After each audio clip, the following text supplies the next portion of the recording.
atividade dessa mesa de hoje, e o evento é organizado pelos mestrandos das turmas 2018 e 2019 do PPGL, tá?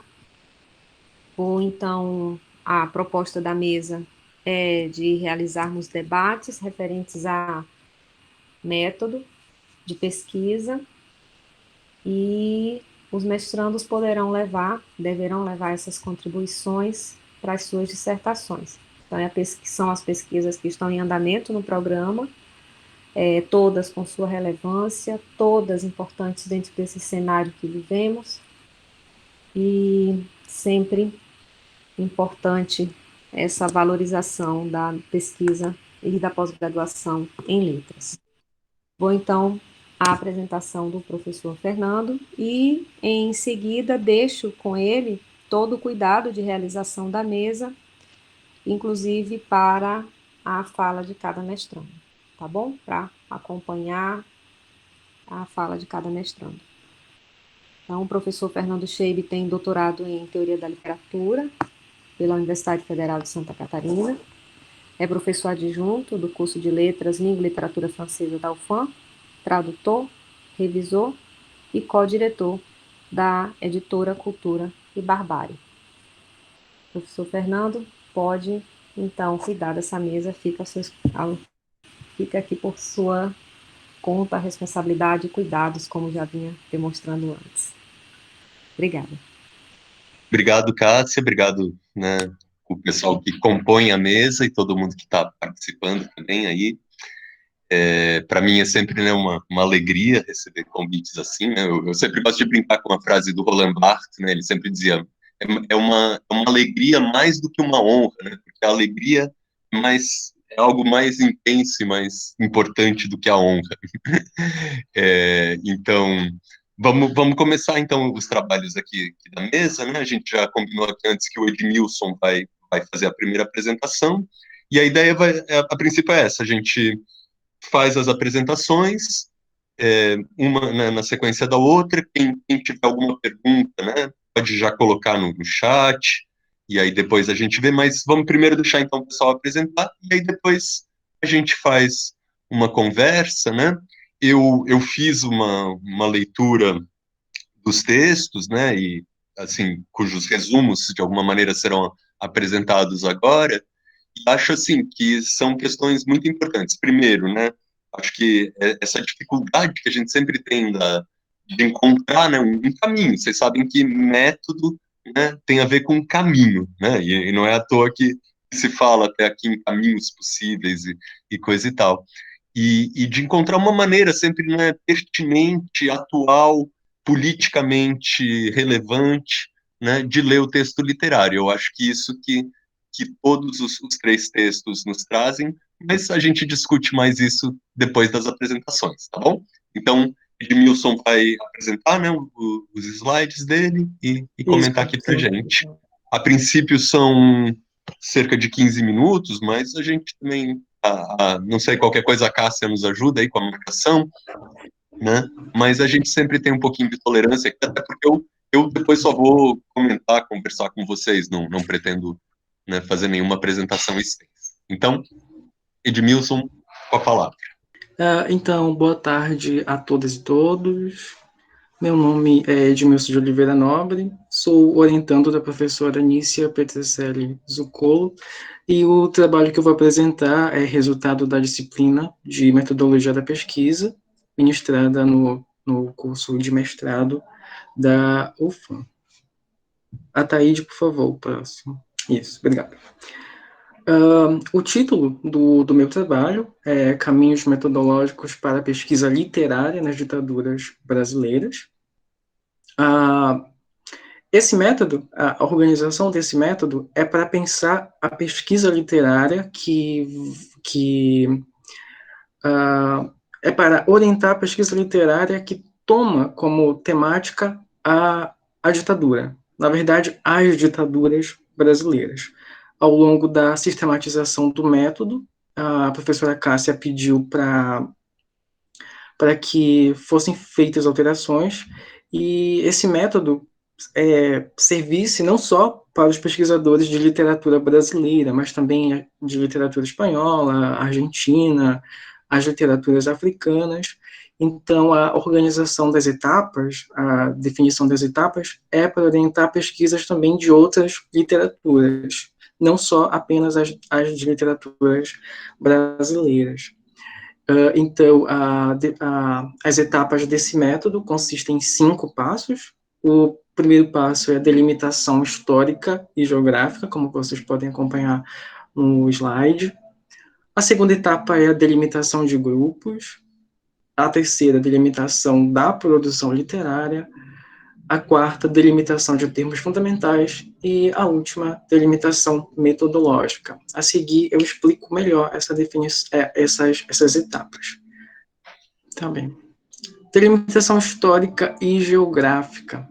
Dentro dessa etapa, dessa fase, que é a primeira, a primeira do método, o pesquisador que resolva pesquisar o tema, a temática da ditadura, precisa se perguntar, fazer a pergunta: qual ditadura? Por quê? Fazendo esse recorte histórico, fazendo o recorte geográfico, se a gente for pensar Brasil, nós não teremos apenas a ditadura de 64, mas a gente vai ter outras ditaduras, como a Revolta das Espadas, vai ter o Estado Novo. Então, para que esse trabalho fique delimitado, o pesquisador precisa fazer essa pergunta: qual ditadura eu vou pesquisar dentro do contexto brasileiro? Então, é uma delimitação, uma etapa importante do método. A delimitação de grupos, a segunda etapa, o segundo passo, o pesquisador vai levar em consideração os grupos que essa pesquisa vai abarcar. Quais grupos ele vai dar, digamos, visibilidade. Se a gente for pensar ditadura brasileira de 64, nós vamos ter alguns grupos que são os grupos dominantes, e esses grupos vão ser os que serão os que terão espaço dentro de uma historiografia oficial, enquanto que outros grupos são deixados à margem. Então, esse pesquisador, esses pesquisadores, precisam também se perguntar quais grupos serão contemplados pela pesquisa. Uma grande negligência, e não estou aqui criticando a Comissão Nacional da Verdade, o trabalho que ela fez foi muito importante, isso é inegável, mas um grupo que foi deixado à parte e que não tem pesquisa suficiente é acerca dos guerrilheiros, por exemplo. A guerrilha do Araguaia, por exemplo. São grupos que são deixados à margem quando se pensa a ditadura militar de 64. Então, é importante pensar essa questão dos grupos que serão abarcados pelo pesquisador em sua pesquisa. Delimitação da produção literária. Para discutir essa etapa, esse terceiro passo, eu trago uma citação da professora Eurídice Figueiredo, que diz o seguinte, abre citação: não se... Delimitação da produção literária. Para discutir essa etapa, esse terceiro passo, eu trago uma citação da professora Eurídice Figueiredo, que diz o seguinte, abre citação: não se escreve com efeito sobre a ditadura da mesma maneira nos anos 1960, nos anos de 1980 e no momento presente, porque a experiência se transforma com o passar do tempo, fecha a citação. Nas discussões da disciplina de metodologia, a professora Cássia falava muito a respeito dessa questão de produção literária. Há a produção que foi produzida no calor do momento, ou seja, quando acontece o golpe, os escritores, as escritoras, os outros segmentos cultural do país começaram a produzir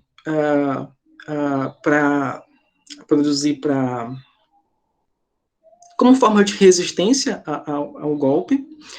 E hoje nós também temos escritores que falam a respeito da da ditadura. Só que são maneiras diferentes. Então, um autor que escreveu na década de 60 é diferente de um autor que escreve agora na contemporaneidade, por exemplo. Então, é importante fazer também essa delimitação da produção literária. Delimitação de termos fundamentais. Também nas aulas de metodologia, nós levamos em consideração 3 termos fundamentais para iniciar a pesquisa, que toma como referência a ditadura militar, e nós chegamos à conclusão dos três termos, que seria memória, resistência, sujeito e Estado. É evidente que, dependendo da pesquisa, esses termos eles podem ser alterados, até mesmo porque não como nós trabalhamos muito na disciplina de metodologia, o método não é algo estático. A gente está aqui apresentando caminhos, apresentando possibilidades, não é uma coisa definitiva. Então, por isso que essas palavras, dependendo da pesquisa, podem ser alterados. Mas, para a minha pesquisa, esses 3 termos foram fundamentais. Então, memória, resistência, sujeito e Estado são termos fundamentais para a minha pesquisa. E, enfim, chegamos à última etapa, que é a delimitação metodológica, que é a aplicação desse método. Aqui eu levei em consideração a tortura, e para analisar a tortura, então, eu elenquei 3 passos, considerando o trabalho do professor Jaime Ginsburg, que analisa a temática da violência. Então, aqui eu analiso a temática da tortura. Então, para fazer essa análise, eu coloquei narrador como primeiro elemento dessa análise, verificar como esse narrador se comporta perante as ações de tortura, como é que ele narra, se tem proximidade, se não tem, se é distante das ações. Então, é importante levar em consideração a posição do narrador dentro da narrativa.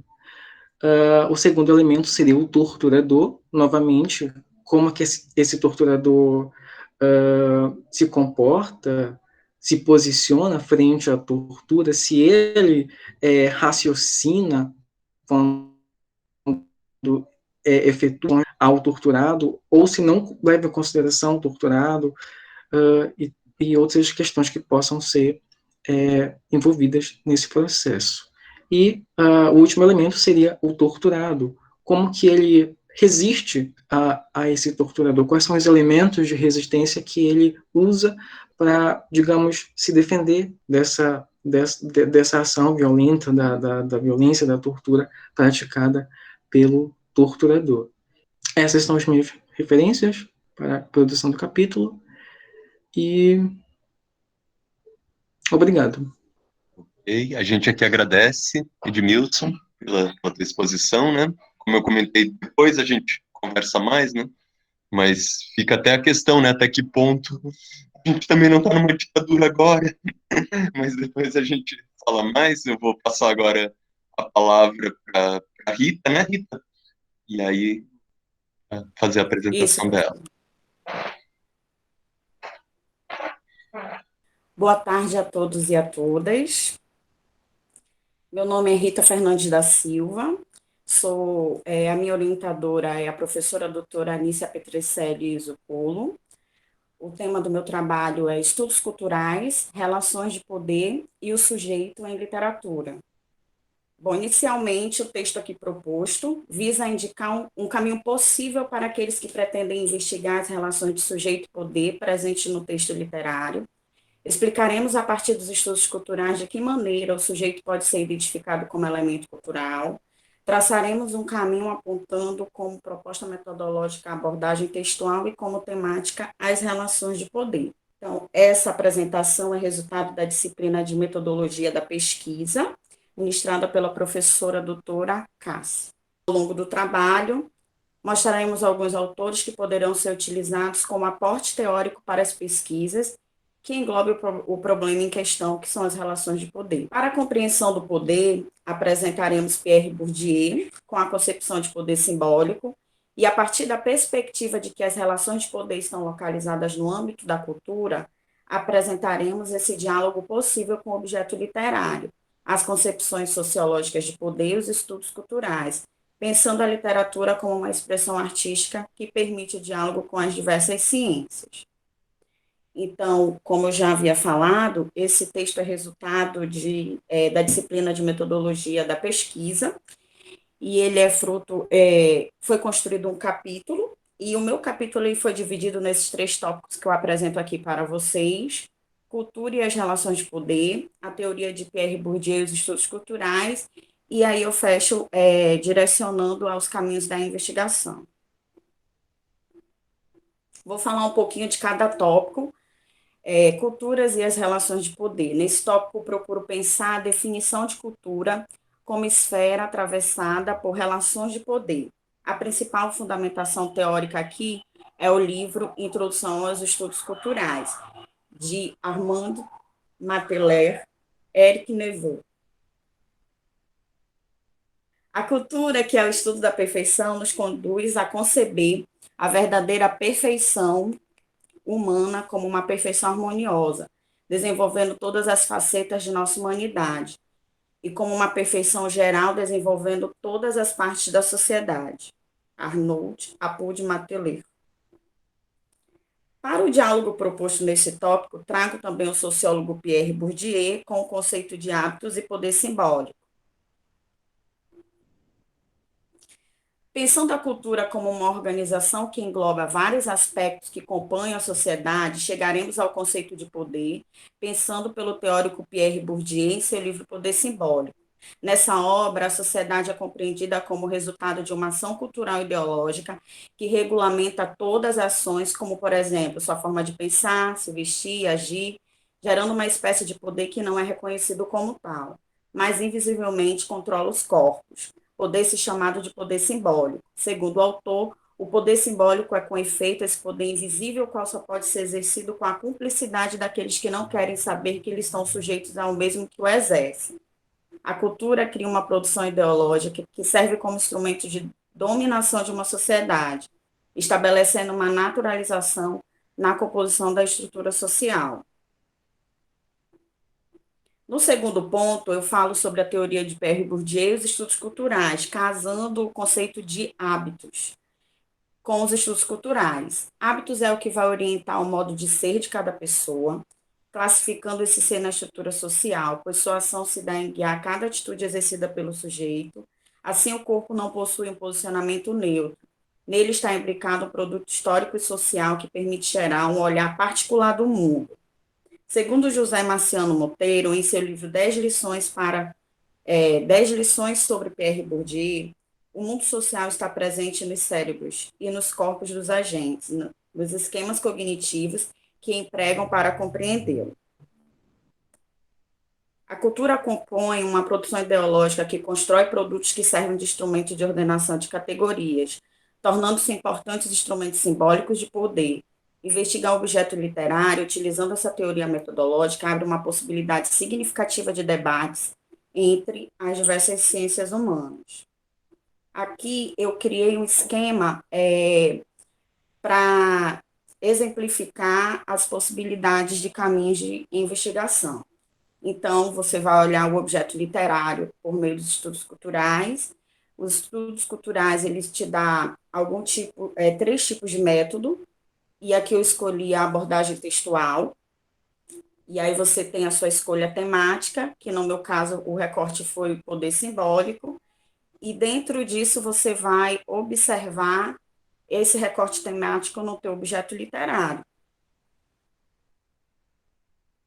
Aqui eu pontuo um pouco sobre cada item que eu coloquei no esquema. Estudos culturais, inicialmente precisamos compreender que os estudos culturais não possuem um método pronto, aquilo que já foi posto. Ao longo da pesquisa, o método vai sendo construído, temos apenas uma proposta metodológica que será direcionada pelo tipo de abordagem e a forma de análise escolhida para pensar o seu objeto. O processo de investigação se iniciará com a apropriação de conceitos da estrutura textual do objeto.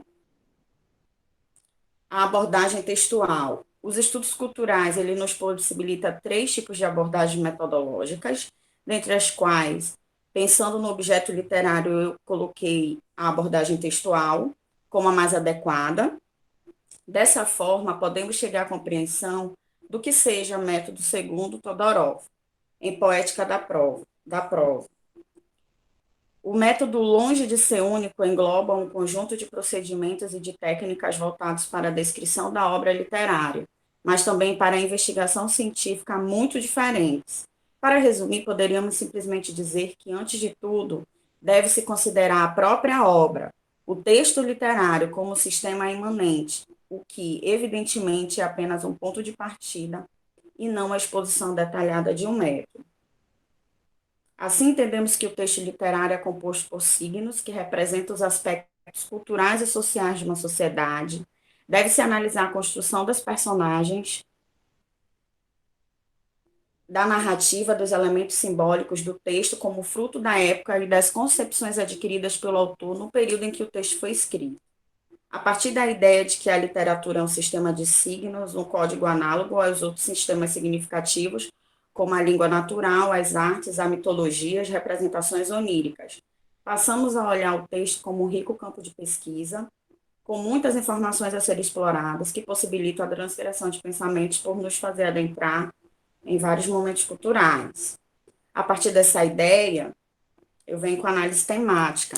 Em sua abordagem metodológica, o pesquisador deverá sempre ter em mente a multiculturalidade que compõe o texto literário.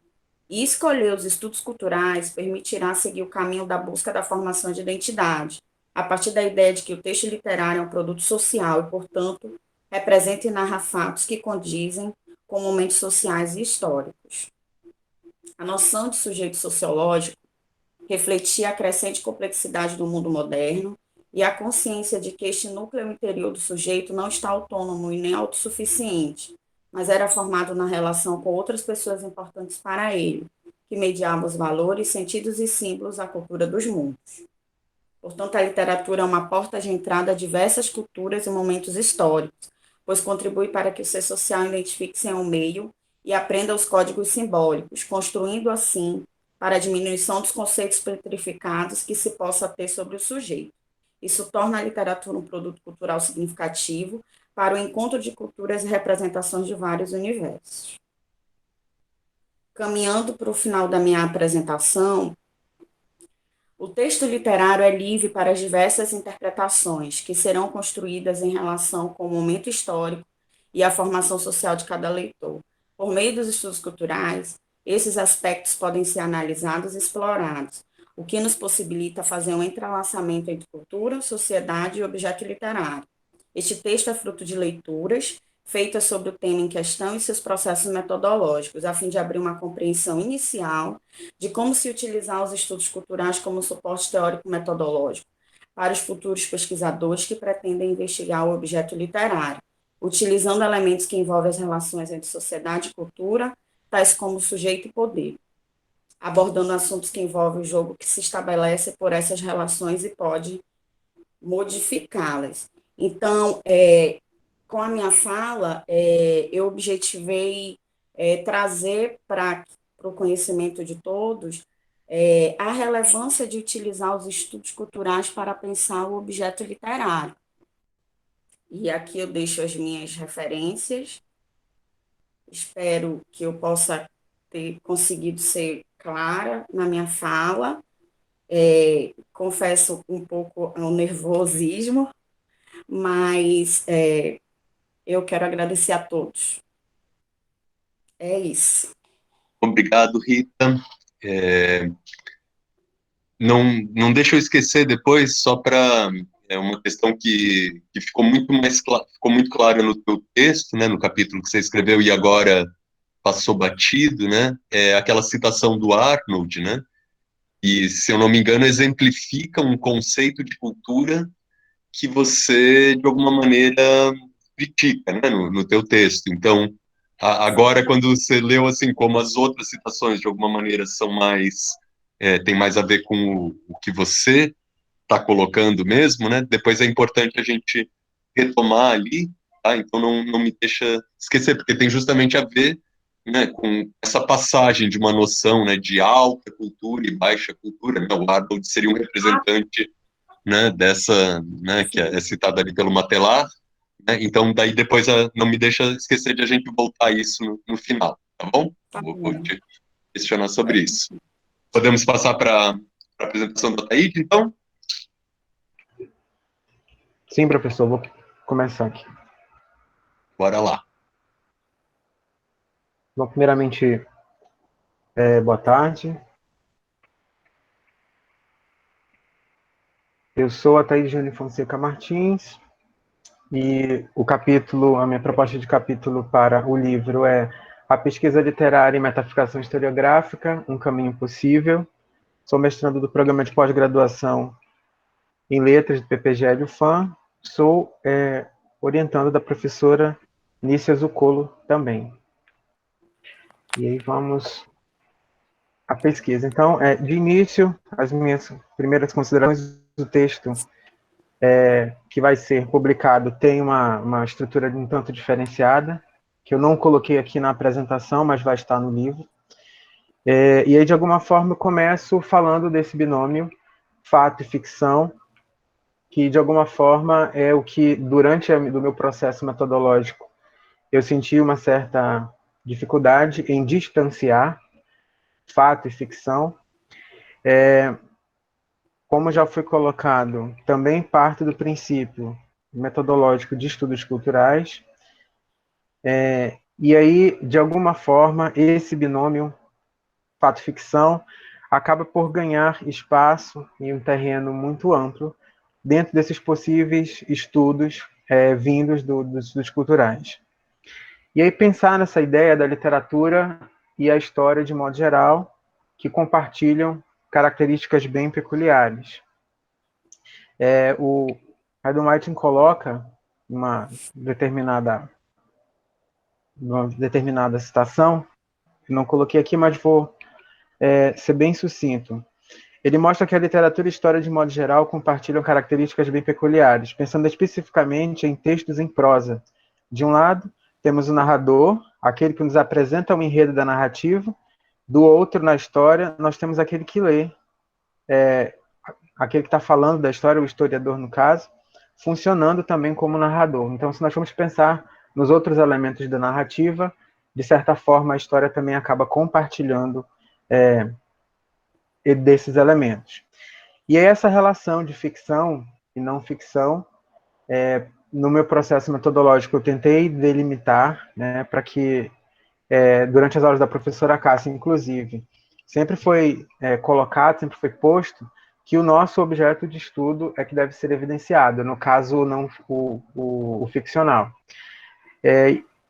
Devido a muitos trabalhos, né, acabarem utilizando a literatura para justificar ou para exemplificar a ideia de personagens históricas, por exemplo. E a nossa ideia é exatamente o contrário, a partir da literatura. E vem essa relação do ficcional e do não ficcional que eu abordo daqui no próximo slide. Literatura histórica se afasta de forma crítica e positiva. Eu sei que o professor vai perguntar alguma coisa em relação a esse positivo aí, mas eu acho que está um pouquinho distante do positivismo. A ideia da crítica, de se afastar de forma crítica e positiva, é que elas não vão ser antagônicas, digamos assim, né? A história não vai negar a literatura e a literatura também não passa a negar a história. Mas a proposta que a gente vai trabalhar aqui tem uma outra, um pensamento que está entre o questionar e o, digamos assim. E aí eu trago a citação para trabalhar o ficcional e o não ficcional, né? Uma das diferenças entre o texto ficcional e outros textos reside no fato de, no primeiro, as orações projetarem contextos objetuais e, através destes, projetarem seres e mundos puramente intencionais, que não se referem, a não ser de modo indireto, a seres também intencionais, onticamente autônomos, ou seja, a objetos determinados que independem do texto. Na obra de ficção, o raio da intenção detém-se nestes seres puramente intencionais, somente se referindo de um modo indireto. E isso, nem em todos os casos, a qualquer tipo de realidade extraliterária. fazendo uma síntese do que eu envolvo no capítulo a partir desta citação, basicamente é tratar, no caso, que o texto ficcional, essa relação que ocorre entre verdade ou não verdade, essa relação se daria de forma indireta, ou seja, a verdade acaba se tornando uma possibilidade de fazer ficção, e é essa possibilidade que acaba sendo explorada. E aí entender e diferenciar, que foi um segundo momento, um segundo passo da pesquisa, durante algumas conversas com a minha orientadora, em saber distanciar uma coisa da outra, né? Nós já temos algumas classificações tradicionais, e a proposta do trabalho é abordar uma categoria, digamos assim, e antes de mais nada faz necessário entender a metaficção historiográfica para não confundi-la com outro subgênero ou gênero textual, especialmente o romance histórico, que é do qual ela mais se aproxima, já que ambos tomam a história como ferramenta do fazer ficcional. Em síntese, por um lado, o romance histórico remonta a um determinado passado e suas convulsões socio-históricas, e aí eu tiro do romance histórico do Lukács, e ao passo que a metaficção historiográfica ela já tem a função de problematizar, né? Problematiza a própria possibilidade do contexto histórico, e aí a Linda Hudson, que é a minha autora principal. O aporte teórico, como já comentei, eu utilizo na minha pesquisa, e utilizei no capítulo também a Linda Hudson. A princípio, eu trago um conceito que ela trabalha no narrativa narcisista, em que ela diz que a metaficção é ficção sobre ficção, isto é, a ficção que inclui em si mesma um comentário sobre sua própria identidade narrativa e ou linguística, né? Existem outros autores que trabalham, mas eu pontuo apenas a Linda Hudson, que é o que mais eu utilizo. Porém, é em A Poética do Pós-Modernismo, História, Teoria e Ficção, que temos maiores considerações acerca da metaficção historiográfica, a qual se mostra como uma forte estratégia de problematizar, questionar ou mesmo promover o enfrentamento de versões da história. A metaficção historiográfica procura desmarginalizar o literário por meio do confronto com o histórico, e o faz tanto em termos temáticos como formais. O meu material de análise, por exemplo, do trabalho que eu desenvolvo no mestrado, ele entra nesse tópico de desafios formais, né? É um livro feito de recortes, polifônico, que tem uma linearidade muito questionável, mas que depois, no final, você consegue remontar toda, e ela não está pronta, ela só vai ficar pronta quando a gente chega ao final da leitura do livro.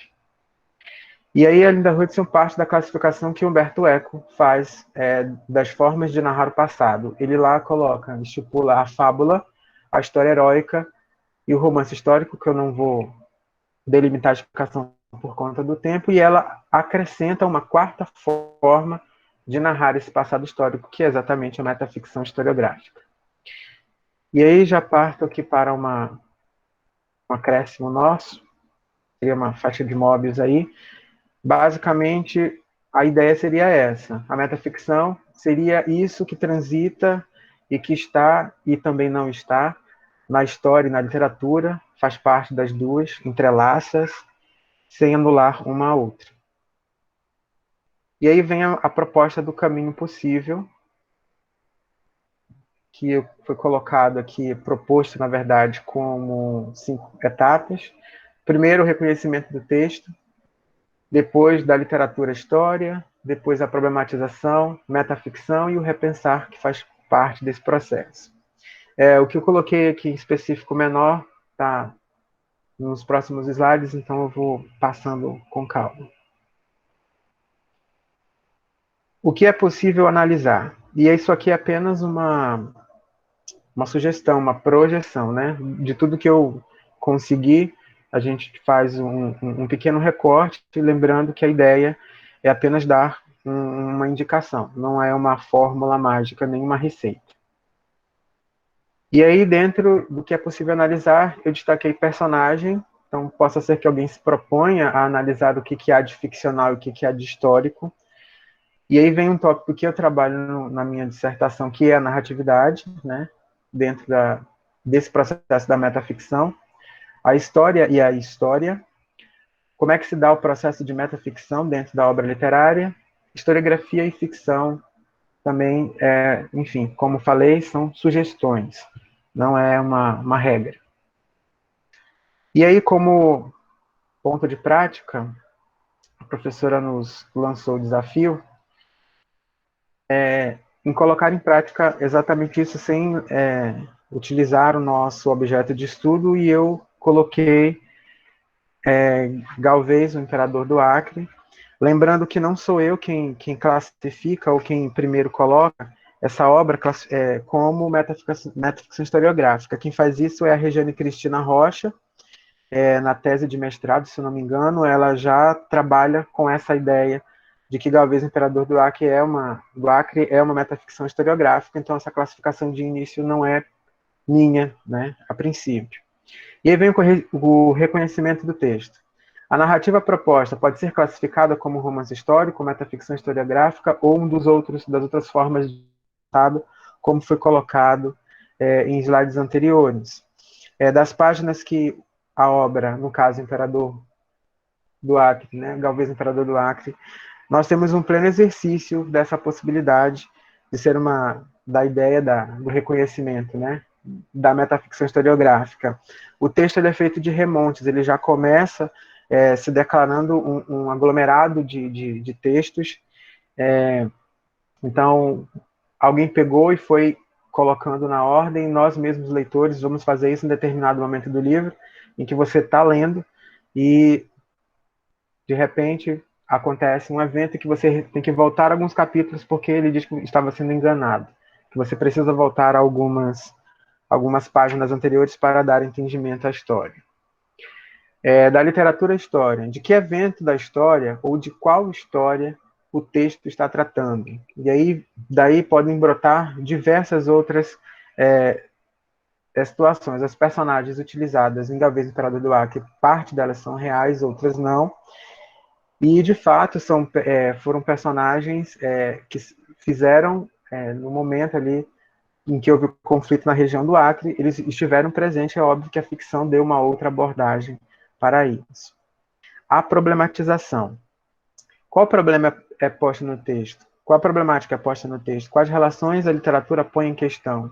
O que é da literatura e o que é da história? E lembrando que o que nos interessa é o que é da literatura.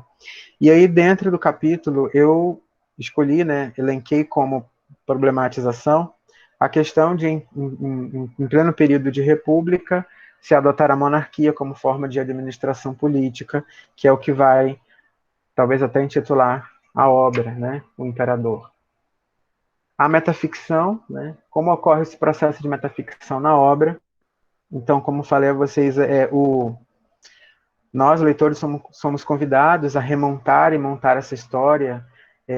Então, ela não está ali pronta. Então, sempre tem um ir e vir de ideias que é necessário, né? Se for um leitor desatento, acaba se confundindo, achando que algum problema aconteceu com a narrativa, quando, na verdade, não. Ela não termina, na verdade, ela nos convida a completar. E aí, o último processo, né, dessa proposta de metodologia é o repensar. O que está para além do texto? O que foi construído, o que foi reconstruído e o que foi destruído? Parece um pouco drástico ou dramático, não sei colocar assim, destruído, mas de alguma forma a metaficção historiográfica tem essa proposta de fazer repensar. E quando isso é colocado no texto, é interessante analisar como isso é colocado no texto.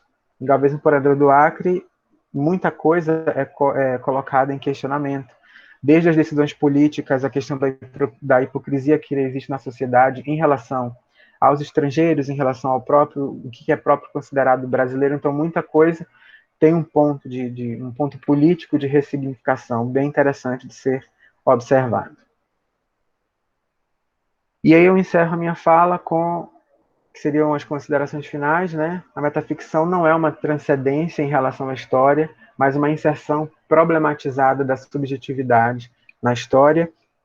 E aí a ideia, como falei ainda há pouco, é exatamente trazer essa questão do problematizar, do questionar, para que um outro pensamento venha surgir, lembrando que a ideia não é substituir, avaliar, enfim, dizer que não foi o que aconteceu, mas, como a própria autora coloca, questionar. Então, eu acredito que as mudanças começam com os questionamentos. E é basicamente isso. Essas são as minhas referências. A gente que agradece, Taíde. Não é à toa, né, que alguém angustiado com essa questão que a gente poderia até chamar de Nietzscheana, né, dessa fronteira movediça entre fato e ficção, vá trabalhar justamente com essa questão da metaficção, né, que coloca, questiona isso, né. Bom, pessoal, eu Exatamente. vou agora tentar, né, abrir uma conversa, assim, com todas e todos e com cada um, né, pensei em tentar seguir até a ordem da apresentação, tentando primeiro fazer uma leitura e algumas questões para o Edmilson, né, depois para a Rita e para a Taíde, mas talvez a gente possa bagunçar um pouco isso, e fica o convite para vocês, né, de fazerem perguntas no chat, quem estiver na sala, né, e peço ajuda aí também, assim, para organizar daí a gente falando.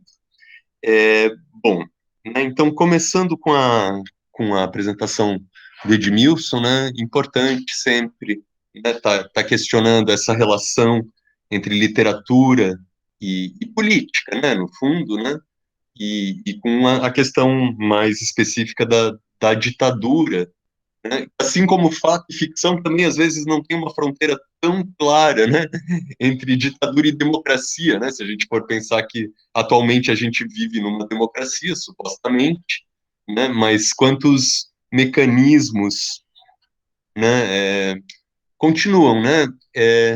Eu tenho lido ultimamente tenho feito umas leituras assim que me mexeram muito comigo, né? Especialmente o Aimé Césaire, o Frantz Fanon e um outro cara menos conhecido que é o Sonny Labutancy, né?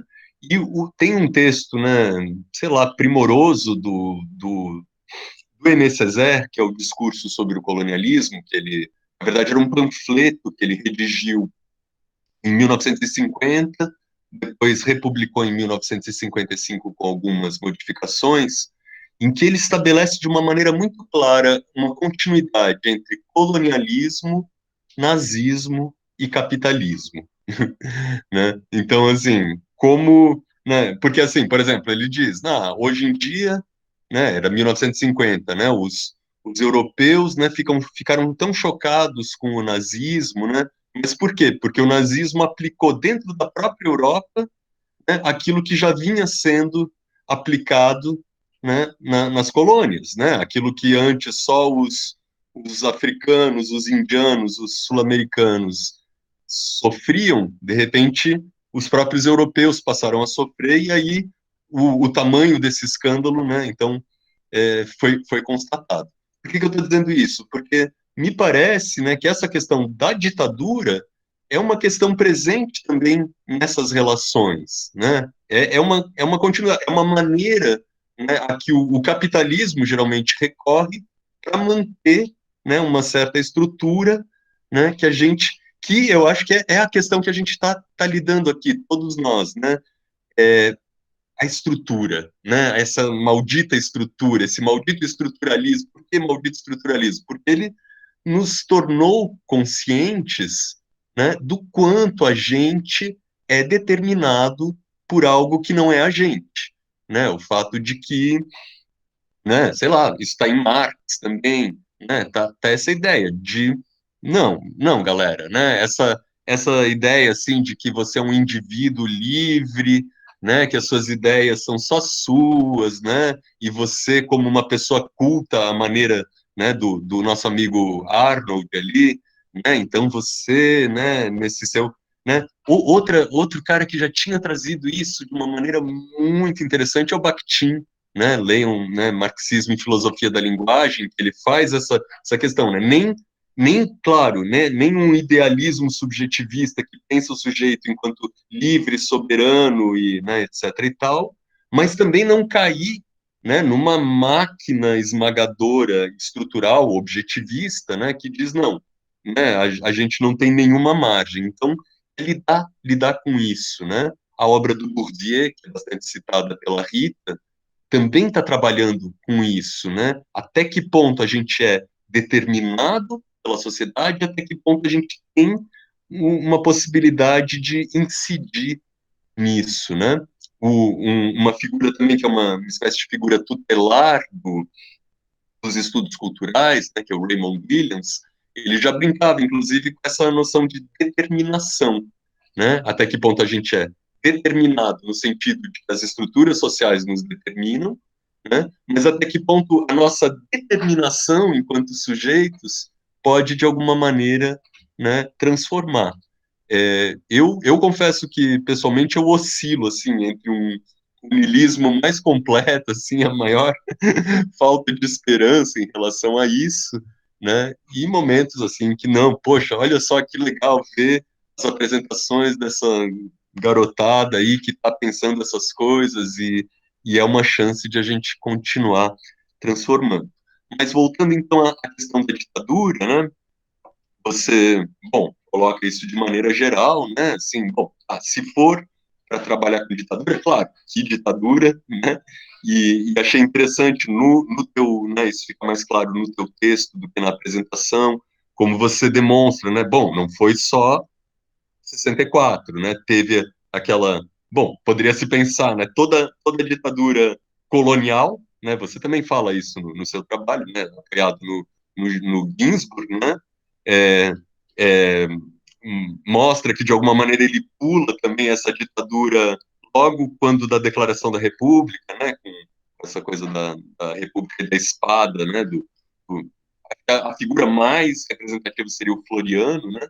Que, ai meu Deus, pessoal, vocês sabem que eu sou de Florianópolis, né? Tem muita gente que acha que Florianópolis vem de flor, mas na verdade é uma homenagem a essa criatura que é o Floriano Peixoto, que foi lá, matou uma galera lá em Atumirim e ainda ficou com o nome. Tá. E aí, bom, né? Eu não sei em que pé tá, em que pé tá a tua pesquisa agora, né? Mas, bom, primeira coisa, acho interessante, né? Trabalhar, imagino, não sei, tive a impressão de que você tenderia a trabalhar com a de 64, com textos que tenham a ver com isso. E, pera lá, deixa eu organizar aqui meu pensamento. Tá.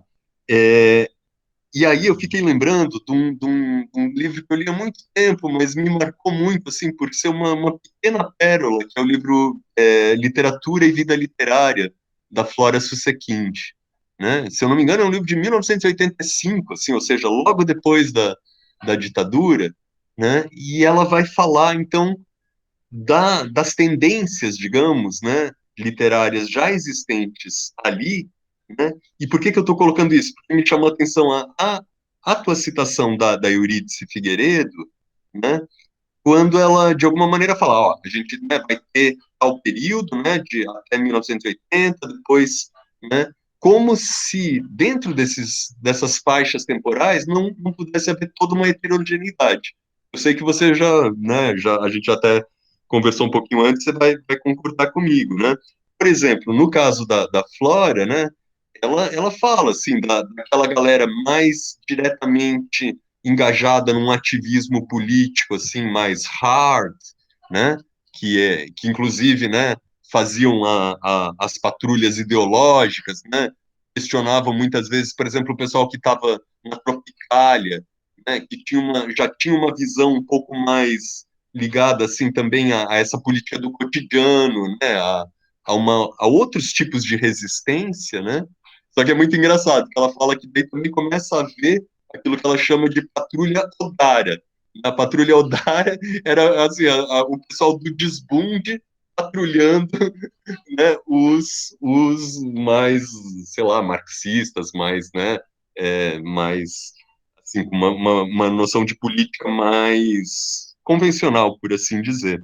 Então, toda essa complexidade, né, que surge na pesquisa, né, e acho que daí aí entra essa questão metodológica, digamos, de, bom, tem que ler cada texto, né? E a partir daí você vai estabelecendo relações que nem sempre, né, as semelhanças, por exemplo, nem sempre vão estar necessariamente ligadas ao mesmo momento temporal, né? Eu não consigo agora exemplificar assim né? Mas, sei lá, por exemplo, um livro que eu li recentemente, produzido recentemente, que me chamou muita atenção, é o A Resistência, do Fuchs, né? Do Julian Fuchs, que trabalha de uma determinada maneira com essa questão da memória, da resistência, né?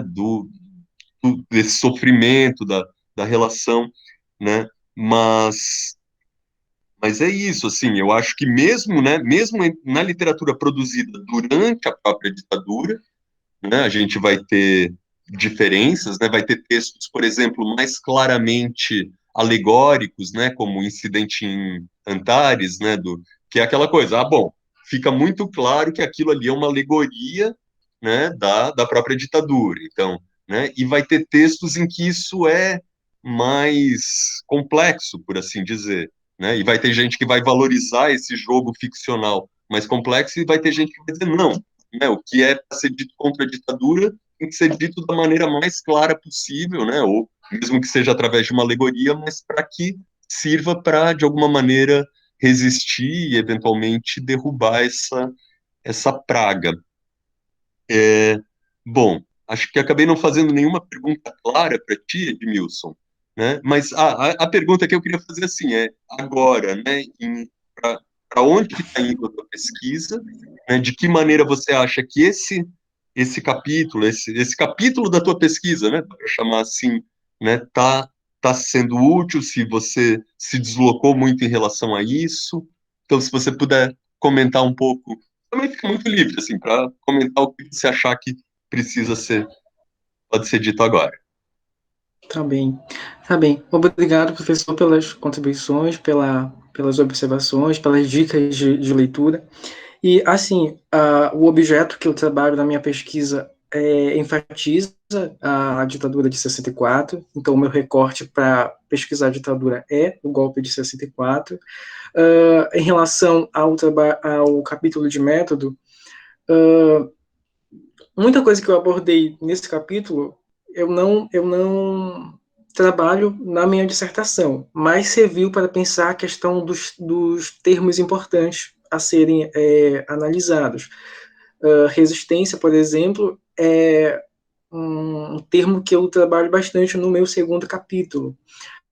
E quando o senhor fala dessa questão de grupos de resistência, como eu trabalho com uma obra de autoria feminina, nessa obra, a questão não é tanto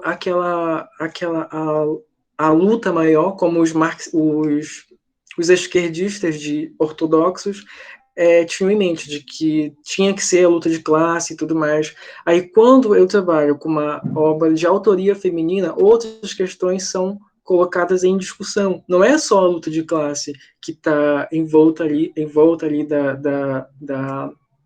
dos questionamentos, da resistência das pessoas de esquerda. Então, outras coisas também acabam surgindo nessa obra. E é mais ou menos por aí que está a minha pesquisa. Pô, mata a nossa curiosidade, com quem quiser. É um livro específico, de que autora? Sim, sim, é um livro de uma escritora cearense chamada Eloneida Studart. Ela escreveu uma trilogia falando sobre a ditadura. O primeiro é O Pardal é um Pássaro Azul, que é o meu objeto de estudo, de pesquisa. O segundo o Estandarte da Agonia, que vai falar de uma mãe que tem um filho sequestrado pelos ditadores, pelos militares, e o terceiro é o Torturador e Romaria, em que ela vai dar foco narrativo a um torturador, falando todo as torturas que ele executou, as pessoas que ele matou, que ele assassinou, e é isso. E, pessoal, alguém gostaria de fazer alguma pergunta? Sim, quiser ligar o microfone e perguntar para o Edmilson, né? Fiquem à vontade.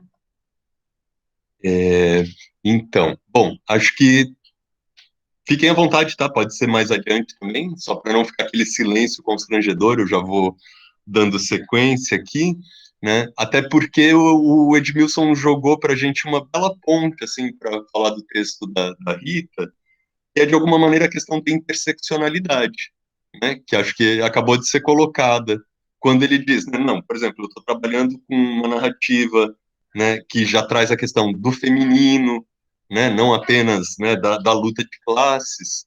E aí vocês percebem que são, né, algumas das questões que estão, né, trabalhando hoje em dia com a gente, né, que não sei, que tem essa vontade, né, de fazer da pesquisa literária, né, não apenas, claro, tem sempre essa questão, não torná-la apenas um simples apêndice da sociologia ou alguma coisa assim, mas tentar encontrar caminhos, né, para que tenha uma relevância política, né. Uma questão que sempre me vem à mente quanto a isso é essa questão em si, né, porque um cara com quem eu trabalhei bastante, que é o Jorge Bataille, né, ele pensou muito, ele também, né, foi marxista, foi, né, tentou lutar na medida do possível por uma sociedade mais justa, mas para ele tinha uma questão importante, assim, a ideia de que a literatura, mais do que ser um instrumento de conquista da liberdade, ela devia ser a própria liberdade, né? Ou seja, o escritor, segundo ele, mais do que clamar pela liberdade, mais do que fazer propaganda de uma ideologia considerada mais justa, né? O que ele devia fazer, o dever, digamos assim, o imperativo categórico do escritor é seja livre ao escrever, né? Mas isso, não sei, eu acho que eu gosto de pensar nisso, me complica a minha cabeça, assim, mas é complicado, não é algo que, para mim, por exemplo, esteja resolvido, né? Bom, a Rita nos traz a questão dos estudos culturais, né, e cruza isso com a teoria sociológica, né, do Pierre Bourdieu, que eu não domino, assim, eu li algumas coisas, hoje tive uma ótima conversa com um colocatário aqui, meu, que é doutorando em antropologia na UFAM, que é o Ernesto Belo, que já deu aula sobre Bourdieu, e me deu uma aula hoje, né? Então, até aproveito para dar os créditos aqui a ele. É, bom, os estudos culturais, eu acho que eles trouxeram isso. Eu me lembro assim, mais de leituras que eu fiz quando estava no mestrado, né, no final da década de 90 e tudo, como primeiro, né, uma questão fundamental, uma problematização, né, de algo que até hoje eu acho que ainda a gente vai encontrar resquícios em programas de literatura, que é essa divisão entre alta cultura e baixa cultura, né, essa ideia de que, bom, a gente tem o nosso maravilhoso cânone, né, vamos pegar lá, sei lá, o livro do Harold Bloom, as 1000 obras mais relevantes da história, né? E, bom, e o resto é subliteratura, é popular, né? Num sentido assim meio já pejorativo, né? Então, essa é uma questão muito importante. Por quê? Porque é uma tendência metodológica ou sei lá, tem, claro, no fundo, uma questão filosófica, né? Que traz essa ideia, sei lá, essa verdade, vamos chamar assim, né, de que ninguém é melhor do que ninguém, caramba, né, de que são diferenças, não são, né, a cultura popular, ela não é baixa cultura, né, a cultura letrada não é alta no sentido de ser superior, né, então vem essa questão. E outra questão que é fundamental, com que os estudos culturais vão dialogar, é essa questão da estrutura, né? Ou seja, do quanto a gente é determinado, né, pela estrutura social e que margem de liberdade a gente traz, né? Eu me lembro, assim, que muitas coisas assim, né, você diz, não, quem joga videogame vai virar um assassino porque, né, fica jogando joguinhos de violência, não sei o que lá, né, e olhem só essas músicas que o pessoal de vocês aí, jovens agora, só ficam no WhatsApp, não sei o que lá, e no Instagram, e no TikTok, né? E então vocês são manipulados por isso, né? E os estudos culturais, até onde eu sei, sempre buscaram ver, tá, mas espera lá, se por um lado isso tudo nos determina, mas e o que a gente faz com isso? Quais são os usos que a gente pode fazer? Será que não é possível, né? E então traz essa questão, né? Assim como no conceito de hábitos, né, do Bourdieu aparece isso. Bom, né, sim, a gente em grande parte né, é determinado. Só que, assim, a ideia é o quê?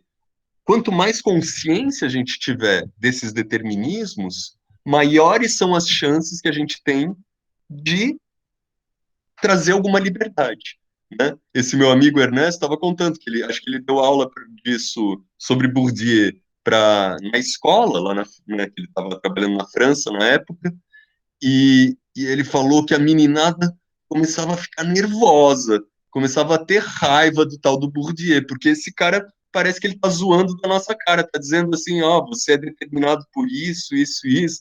E a primeira reação era uma reação de revolta, né? Pô, como assim? Esse cara tá botando o dedo nas minhas feridas, né?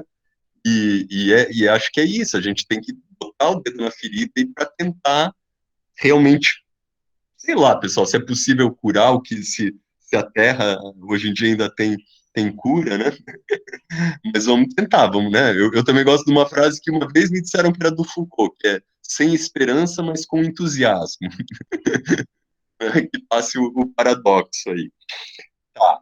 Mas então, Rita, acho que é isso, acho que você traz esses apontamentos que você fez ali, imagino que estejam. Você me contou também que andou passando uns perrengues aí nesse momento difícil que a gente está vivendo, que também nos determina, né? Mas imagino que você esteja usando isso na tua pesquisa e, né, até vou lembrar antes de você me lembrar, né? Acho importante, então, essa questão que eu falei do alto e do baixo, vale a pena para fazer o link com aquela, você nos explicar um pouquinho por que usou aquela citação do Arnold, né? Então fica uma solicitação minha aí, quanto a você explicar para a gente melhor isso. Bom, e é isso, né? Queria saber, então, como você está, né, tá encaminhando a tua pesquisa atualmente, de que maneira isso que você levantou nesse capítulo dialoga com as questões que você está trabalhando, e também fica livre, né, o famoso e o que houver, e o que houver. Então, fica à vontade para comentar ligando o seu microfone. Muito obrigada, professor Fernando Chaib, pelas contribuições. Quando eu iniciei o meu texto, eu quis mostrar a forma como a cultura era vista e as possibilidades de olhar a cultura que os estudos culturais nos traz. E aí eu coloquei a cultura como realmente elemento restrito a uma determinada classe dominante, né? Assim, pensando a cultura nesse sentido de alta cultura, e a cultura é voltada para as questões de raça, as questões de hábitos, de costumes, né? Que é dita a cultura popular. Então, eu trouxe essa ideia justamente para mostrar as possibilidades de olhar o texto literário por meio dos estudos culturais. Não apenas uma visão elitizada do que é cultura, mas uma visão mais ampla do que é cultura. E em relação ao meu texto, os estudos culturais, eles me ajudaram realmente a ter um olhar mais amplo para o meu objeto literário, percebendo realmente as possibilidades de investigação. E hoje eu trabalho com a temática da masculinidade, das relações de poder e da violência simbólica. E todas essas temáticas que eu utilizo casam com as ideias do Pierre Bourdieu e dos estudos culturais.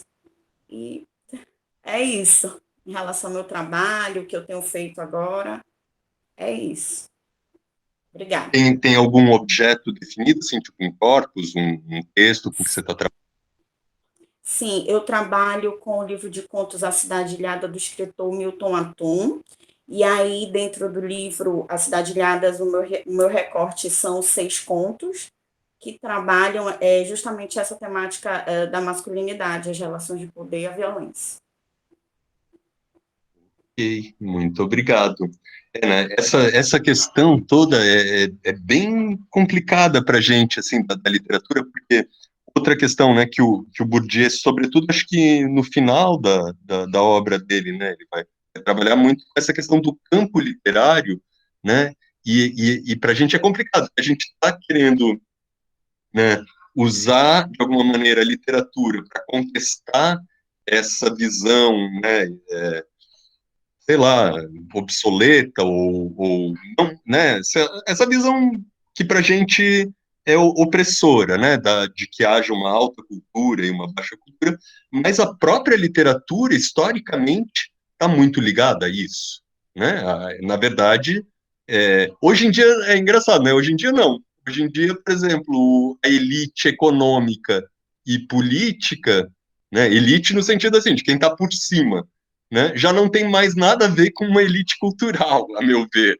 Né? Isso deixou de estar associado como, né, antigamente, sei lá, até o Sarney, digamos, né, ainda era escritor, né, mas numas, assim, mas, né, até porque o Figueiredo já era meio uma figura meio estilo Bolsonaro, né, mas, mas sei lá, foi, né, mas de alguma maneira, né, essa questão da elite literária, cultural, né, sempre teve uma relação muito ambivalente, né, com essa questão política que subjaz aí as nossas reflexões. O que mais que eu ia dizer, eu esqueci, eu tinha pensado numa coisa brilhante que eu ia dizer quando estava falando, mas foi-se. Então, então pessoal, lembrando sempre que se alguém tiver alguma pergunta, quiser agora fazer uma pergunta para a Rita ou voltar para o Edmilson, podem ficar à vontade. Eu não estou acompanhando aqui o chat, mas qualquer coisa vocês me avisam. Ó, professor, tem uma pergunta muito legal ali. Não, a gente segue agora para o Ataíde, né, que também, então, trouxe essas inquietações, mas dessa vez focando nessa questão da metaficção historiográfica, né? Sim. Oi? Uhum. Que eu posso falar sobre isso, né? Bom, eu te mandei naquele podcast por áudio daquilo que me evocou assim que eu li o teu capítulo, né? E foi um pouco assim, me lembrei um pouco das teses, né, sobre o conceito de história do Benjamin, né? E uma relação que eu estabeleci entre aquilo que ele chama ali, né, de um historicismo positivista, né, que de alguma maneira acreditaria na possibilidade de uma restituição tal qual, né, do passado. Então, assim, se o historiador for bom, né, ele vai conseguir se livrar dos véus, né, que o encobrem, né, por ser um homem do seu tempo e vai ter acesso, digamos, à verdade histórica do que aconteceu, né, no passado, né? E isso, então, estaria, pelo menos assim, claro, né? Claro que não é assim, mas isso seria o romance histórico, né? Eu vou escrever aqui, né? E de alguma maneira eu vou fazer o leitor mergulhar naquela época né? E ele vai viver como se, né, estivesse lá sei lá, com que personagem histórico em tal época.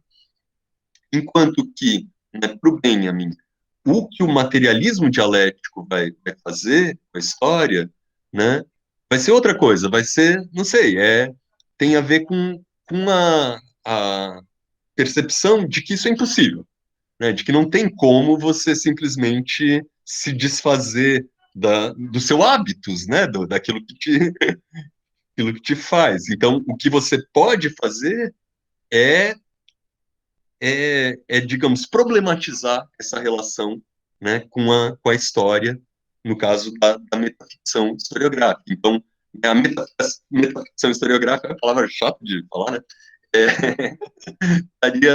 Ela traria, né, na própria tessitura, né, no caso do livro, mas pode ser muito bem um filme também, uma canção, uma HQ, o que seja, uma fala, né, ela vai trazer esse questionamento para dentro do próprio texto, né? E outra relação que a gente já pode estabelecer de cara aí é com o que o Roland Barthes, né, vai chamar de texto legível e texto escrevível, né? Enquanto o romance histórico seria um texto meramente legível, ou seja, um texto já mais pronto, menos polifônico, também podemos pensar assim, né? A metaficção historiográfica seria um texto escrevível, né? Em que essa relação também do próprio leitor, né?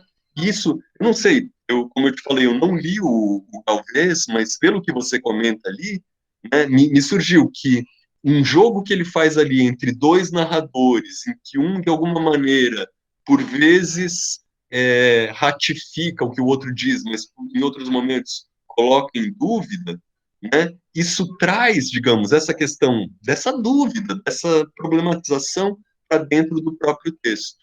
Foi isso que me chamou a atenção. E Só mais que eu... para comentar o que o senhor falou aí, nessa briga de narradores, ou nessa disputa de atenção de narradores, é engraçado que no encerramento da obra, ele até ironiza e fala: se você não acreditar, vá pesquisar nos livros de história que vai aparecer. Alguma coisa nesse sentido. Num livro sério, né? Você colocou ele, né? Exatamente. Vai pesquisar no livro de história que o personagem vai. Ok. E mais que eu teria para te questionar? Outra coisa que sempre me vem quando a gente está pensando nessas coisas, né? Uma frase do Guimarães Rosa, o narrador, na verdade, de A Hora e a Vez de Augusto Matraga, né? Quando ele diz assim, e o que eu estou dizendo aqui é verdade, porque isso daqui é história inventada, não é história, né? Não é. Então, tudo que eu estou dizendo aqui foi assim mesmo que aconteceu, porque não aconteceu porra nenhuma. Então, é uma brincadeira, né? E eu até te mandei também, porque você joga um pouco no teu texto a questão da história, né? E da história. E o Guimarães, né, com aquele jeito dele meio brincalhão, que ele leva ao extremo nesses prefácios de Tutameia, né? Nesse prefácio que se chama A Letria e Hermenêutica, ele tematiza essa questão, né, de que a história, ela se quer contra a história, né? Ela quer, de alguma maneira, reescrever a história também, né? E aí entra sempre, acho que essa questão que nos une, de alguma maneira, aqui, né? Que é isso, assim, a gente quer, não sei, depois vocês podem dizer, não, professor, não, me inclua fora disso, né? Mas se eu enunciaria aqui como algo que nos une aqui, bom, primeiro, né, a, uma, um afeto, uma relação, né, com o texto literário, que, de alguma maneira, né, se vocês estão fazendo, né, pós-graduação em letras e, né, estão no caminho da literatura, é porque, de alguma maneira, isso tem ainda uma importância para vocês, né? Ao mesmo tempo, né, para mim, a própria, né, a ética da literatura é uma ética da dúvida, da suspeita, que coloca em dúvida a própria literatura, né? A própria, né, será, né? Porque tem essa coisa dos cânones, porque Shakespeare é eterno, né? Eu não sei, eu gosto de ler, para mim é maravilhoso, mas será que é eterno, né? Será que, por exemplo, e eu acho que, por exemplo, eu tenho a resposta para isso, né? Num determinado momento, sei lá, o quarto de despejo da Carolina Maria de Jesus pode ser mais importante do que o Hamlet, né? Aqui, para mim, agora, num determinado contexto para o qual eu estou trabalhando, né? Então, tem isso. E mais? Que a gente não quer nem subordinar a literatura, né, às outras, às ciências humanas, digamos assim, né? Mas também, não sei, também não quer se refugiar, né, no argumento aí arnoldiano, né, de que, não, a literatura é a alta cultura, né, e então, né, basta que a gente se embeba, né, desses textos literários para que sejamos pessoas melhores, né, a gente pode até aqui colocar aquela famosa questão, será que o Cândido tem razão quando ele diz que a literatura humaniza o homem? Mas então, né, o ribeirinho analfabeto que sabe ler o rio, a floresta muito melhor do que eu, né? Ele é menos humano do que eu que li Guimarães e bababá, né? Né? Não é bem assim, né? Então, lidar com essas questões, né? Lidar com a importância, ao mesmo tempo, de nos afirmarmos enquanto pesquisadores, como sujeitos políticos, né? Não desistir, né? Façam o que eu digo, não façam o que eu faço. Sou meio devagar. É, e continuar, né? Questionando, né? E sei lá, ir adiante aí nas pesquisas de vocês, né, enfrentando esse desafio metodológico que é, né, que está naquele famoso poema do Antônio Machado, se não me engano, né, que é o caminhante, né, não há caminho, né, o caminho se faz andando, né, e que está num ponto de, não sei se é de Umbanda, né, que também diz isso, né, caboclo não tem caminho para caminhar, né, porque ele anda por cima das folhas, por baixo das folhas, por todo lugar. O pesquisador em literatura também é um, um caboclo. É, acrescentando a sua fala, o meu objeto de pesquisa, o trabalho do mestrado, é exatamente parte do ponto desse do questionamento, né? A obra toda gira em torno de um personagem eleito, historicamente, como herói, politicamente, melhor dizendo, foi colocado como um herói que representasse os ideais de Moçambique, por exemplo, que eu trabalho a literatura produzida em Moçambique, em língua portuguesa, do Ngulani Bacacossa. O nome do livro é o Alalap. E aí esse imperador foi escolhido como herói nacional, porque até então, no período de pós-independência, eles não tinham um herói nacional, e esse herói foi escolhido, um imperador tão sanguinário quanto os portugueses foram no processo de colonização. E aí a obra vem exatamente tornar, né, questionar isso, que heroísmo é esse? Que herói, que histórico é essa simbologia que nós queremos? Alguém que foi tão nocivo, ou foi tão, enfim, é muito interessante.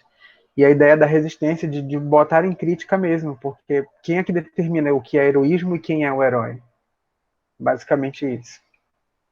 Nossa, bem interessante, Ataíde.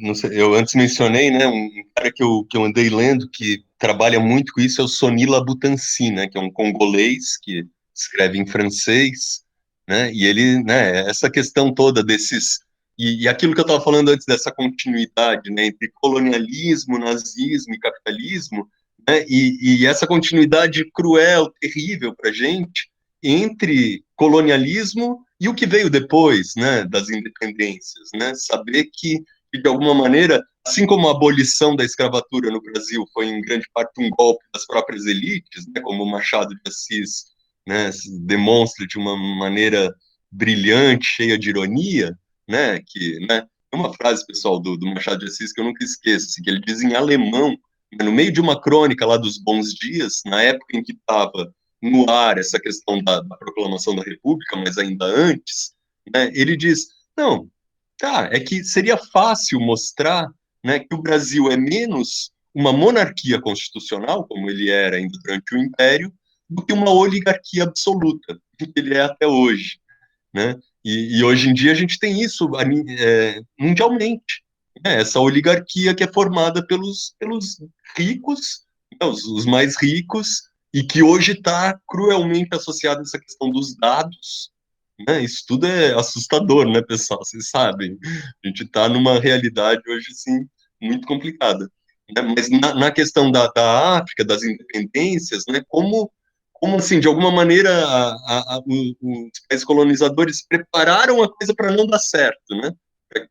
E com essa, justamente com esse reforço de líderes, né, muitas vezes bem complicados. Então, fica isso. Ah, uma questão que eu queria falar, assim, também, que eu acho interessante, pessoal, e foi aquela coisa que eu disse que era brilhante, que eu tinha pensado, mas não é tão brilhante assim, né? Mas tem uma coisa na pesquisa literária, né, que tem uma frase, na verdade, se eu não me engano, do Lukács, né, que o Ataíde cita no texto dele, não a frase, mas eu não sei pronunciar esse negócio, Georg Lukács, ou Lucas, como vocês quiserem, Lukács, como quiserem, que ele diz assim, o que há de social no romance é a forma. Para mim, assim, sempre foi tipo a esfinge pronunciou essa frase e eu fiquei, né, com esse enigma tentando decifrá-lo e só sendo devorado, né? Até que eu pensei, né, na época em que eu li, talvez, os livros do menino, como é que é o nome do menino mesmo? Do que lê Machado de Assis, o Roberto Schwartz, né? O Roberto Schwartz em Ao Vencedor as Batatas e Um Mestre na Periferia do Capitalismo, para mim, de alguma maneira, ele conseguiu isso, pessoal. É uma coisa assim que é tipo assim, bingo, né? O que ele fez? ele conseguiu mostrar que nos romances, né, da segunda fase do Machado, a partir do Brás Cubas, né, sim, a própria forma do romance traz a sociedade. Quando, né, na verdade, quem resume isso de uma maneira assim cristalina é o Sidney Chalub, né, dizendo que nessa fase, né, o Machado entrega a pena para o senhor, né, para o senhor de escravos, o senhor daquela época. Né? Então, a própria arbitrariedade com que o Brás Cubas trata o leitor, né, e de que o Ataíde não está muito longe, leiam o capítulo dele que vocês vão perceber, o cara o leitor, podia ser a cara leitora, né, como o Machado fazia, é, né, né, então ela mimetiza na própria narração, na própria narrativa, né, uma questão social, né, então isso, não sei, fiquem, uma dica, assim, fiquem atentos se em algum momento vocês encontrarem isso, que é sempre tão difícil, né, assim, a gente, pega, tá, então vou fazer uma análise aqui mais narratológica do livro, tá bom, temos um narrador heterodiegético ou homodiegético, sendo homodiegético ele pode ser autodiegético ou não, né? Temos aqui a relação entre o tempo do discurso e o tempo da narrativa, né? Temos o foco, a gente faz toda essa análise, só que, assim, claro, isso só faz sentido quando a gente realmente consegue, né, linkar com significações que estão sendo importantes para a gente, né? Isso também é outra dica que eu deixaria, né? O Roland Barthes tem um texto sobre o Georges Bataille, né? Em que ele vai pegando essa questão da questão do valor, né? E Nietzscheanamente dizendo, não, o valor, assim, o que tem valor agora para mim, né? Nessa perspectiva que eu estou construindo, com que eu estou dialogando, etc. e tal. Então, também agarrar isso com força, né? Depois os orientadores de vocês podem querer me bater, mas não hesitem em dizer eu quando for preciso, né? Eu acho que que é, né? Eu detesto aquele, meu, eu entendi que era um nós no texto de vocês porque era junto com a Anice, então tranquilo, né? Mas eu acho que também não tem problema, até porque aquilo que eu estava falando antes da metaficção historiográfica, né, tem a ver com isso. Por exemplo, um cara muito legal que eu gosto muito, que é o Michel Leiris, né, ele, depois de ser muito próximo do grupo surrealista, ele cansa das briguinhas internas do grupo lá, em 1930 ele resolve partir para uma expedição etnográfica, né, na África, cheia de problemas, ainda meio imperialista, meio assim, ainda de pilhar lá né, os artesanatos e coisa e tal, mas, né, ele escreve, então, um livro que se chama A África Fantasma, que é um livro etnográfico, mas em que ele parte do seguinte pressuposto: eu jamais vou conseguir descrever objetivamente, de maneira verdadeira, o que eu estou vendo aqui, porque né, o hábitos que eu trago é diferente, né, eu me carrego. Então, mais vale eu, né, prestar atenção no que eu estou, o que está passando dentro de mim nesse momento, eu vou conseguir chegar mais perto de algum tipo de verdade, né, do que se eu quiser dizer, não, os dogô são assim, assado e frito e cozido, né? Então, não sei. Depois vocês brigam aí com os orientadores de vocês, me convidaram, né, então eu digo o que eu penso, tá? E mais uma vez queria dizer assim que foi muito bacana para mim ler esses textos, né? Ainda fiquei chocado quando vocês me disseram que eram escritos, tinham sido escritos assim no início né, da pós-graduação de vocês. Então, poxa, como dizem os franceses, chapeau, né? Tiro o chapéu aí para vocês. Gostaria de abrir ainda mais uma vez para, né, deixa eu até olhar aqui se tem alguma coisa no chat. Pô, pessoal, vamos lá, vamos perguntar alguma coisa aí, entrar, aproveitar para essa ocasião. Eu E, acho que ficaram tímidos no chat. Não, ninguém perguntou nada, né? não. Uhum. Então, passo a palavra para ti, Cássia. Tá, ok. Olha, muito obrigada, professor Fernando Schreiber. Acho que toda a fala, toda a participação foi importante. Anotei muitas coisas aqui sobre brigar com como é que é? Para brigar com os orientadores. Eu já tenho um monte de coisa aqui anotada para brigar. Não, não é isso, mas realmente esse tem sido um trabalho que a ideia é de botar realmente, de fazer os mestrandos pensarem teoria e método. Lá no início do mestrado, eu sei que eles amadureceram já bastante, principalmente nesse ano apocalíptico. Todo mundo deu uma transformada aí com relação aos seus poderes, e eles vão, com certeza, olhar os próprios textos mais um pouquinho, e essa contribuição de hoje vai importante para todo mundo, né? É importante para todo mundo. Essas questões que coloca sobre o uso assumir a primeira pessoa, eles se assumirem pesquisadores, isso realmente é importante. A gente tem essa autonomia, essa humildade até. Sou eu estou lendo, eu li, eu cheguei a determinadas conclusões. É importante que na nossa área possamos desenvolver esse hábito. E várias questões, então, que tratas aí é importante até para depois eles vão ver textos e a gente conversa um pouquinho, eu com eles e os orientadores também, para o texto que vai ser publicado em livro. Em janeiro, provavelmente no lançamento, no dia da live, nós estaremos com o lançamento do livro da turma anterior, não dessa turma, da turma anterior. Então, é uma constante por conta dessa necessidade de revisão dos textos. Agradeço demais a tua participação, a predisposição, a dedicação que tiveste com esse grupo, né? É isso. Algum dos mestrandos tem alguma coisa para falar? Eu gostaria que ligassem. A gente não pode ver a imagem da Rita, né? Seria bom por conta do vídeo que vai ficar disponível para quem Professora, ela está em quiser dois assistir depois. computadores ali. Tem a imagem No dela ali. telefone e no computador. Eu queria agradecer mais uma vez ao professor por toda a contribuição que ele deu ao texto, foi brilhante. E, assim, uma outra perspectiva. A gente, quando escreve, acaba tendo um olhar e esse olhar vai se cristalizando e a gente não deixa margem para outras coisas. E ele despertou algumas ideias, assim, que, inclusive, dá até para desenvolver na reta final do trabalho, né? Obrigado, professor. Foi um prazer. Que ótimo. Deixo aqui, então, minhas palavras de encerramento dessa mesa.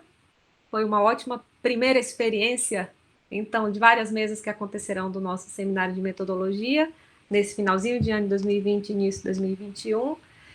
E acredito que aqui já temos uma realização de sucesso, né? Essa primeira mesa foi realmente muito boa. Agradeço novamente, professor Fernando, por tudo. Parabéns a Taíde, Edmilson, Rita, pelos trabalhos apresentados. Espero que quem assistiu possa ter boas ideias e depois conversa aí com um dos meninos, conversa com o professor, né? Para também entrar nesse mundo da pesquisa. Acho que podemos, então, encerrar. Podemos, professor? Sim, né? Reforço os convites feitos pela Cássia e estamos aí, né, para conversar. E mais uma vez também agradeço por terem me convidado para participar dessa mesa, que foi realmente muito bacana para mim também. É isso aí, parabéns para o programa, para a Cássia e para a Marta, né, que organizam isso há tempo, né, com consistência, e parabéns ao Ataíde, a Rita, ao Edmilson e a todo mundo aí que aguentou também ficar nos ouvindo aí. Um abraço. Um abraço a todos. Tchau, tchau. Até a próxima.